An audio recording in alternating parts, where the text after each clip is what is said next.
এই মুহূর্তে যদি তোমার বুকটা ভারী লাগে, যদি তোমার রাতে ঘুম আসতে না চায়, আর যদি দিনের বেলাও তোমার হাসিটাও তোমাকে জোর করে ধরে রাখতে হয়, তাহলে এই কথাগুলো শুধু তোমার জন্যই। তুমি কি জানো কেন এরকমটা তোমার সঙ্গে হচ্ছে? কারণ তুমি কাউকে ভালোবেসেছিলে, আর ভালোবেসে কষ্ট পাওয়া মানুষগুলো সবচেয়ে নিঃশব্দে কাঁদে। তুমি সেই মানুষটাকে এখনো ভুলে যেতে পারছো না, কারণ তুমি সেই মানুষটাকে নয়, তুমি সেই মানুষটার সঙ্গে কাটানো সময়গুলোকে ছেড়ে আসতে ভয় পাচ্ছ। তুমি ভুলতে চাইছো না সেই রাতগুলো যখন তোমার মনে হয়েছিল এই মানুষটাই আমার সবকিছু, এই মানুষটাই আমার জীবন। আসলে তুমি যেটাকে ভালোবাসা বলছো সেটা ভালোবাসা না, সেটা একটা অভ্যাস। অনেক সময় আমরা ভালোবাসি না, আমরা অভ্যস্ত হয়ে পড়ি। প্রতিদিন কথা বলা, একজনকে সব কিছু বলা, এই অভ্যাসটাই আমাদেরকে আটকে রাখে। তাই আমরা সেই মানুষটাকে ভুলে যেতে পারি না যেই মানুষটা আমাদেরকে সব থেকে বেশি কষ্ট দিয়েছে। তাই নিজেকে একবার প্রশ্ন করো, সে কি তোমাকে শান্তি দিচ্ছে, নাকি শুধু ভয় দেখাচ্ছে তাকে হারানোর?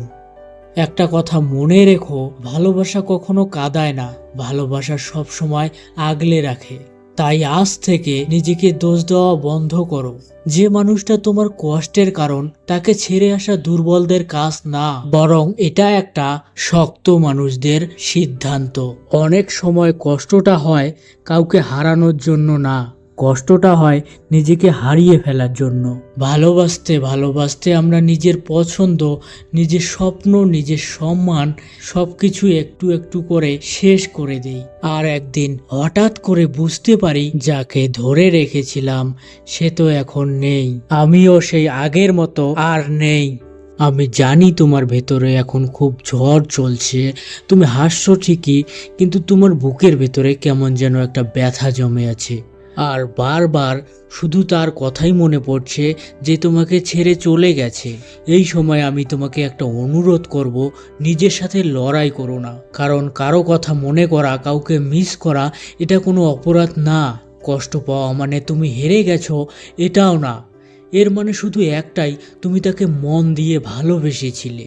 আর এখন তুমি যদি ভাবো আমি কি ভুল ছিলাম, তাহলে উত্তরটা হলো না, তুমি ভুল ছিলে না। ভুল ছিল শুধু ওই আশা করাটাই যে সবাই তোমার মতো ভালোবাসাটাকে অনুভব করবে।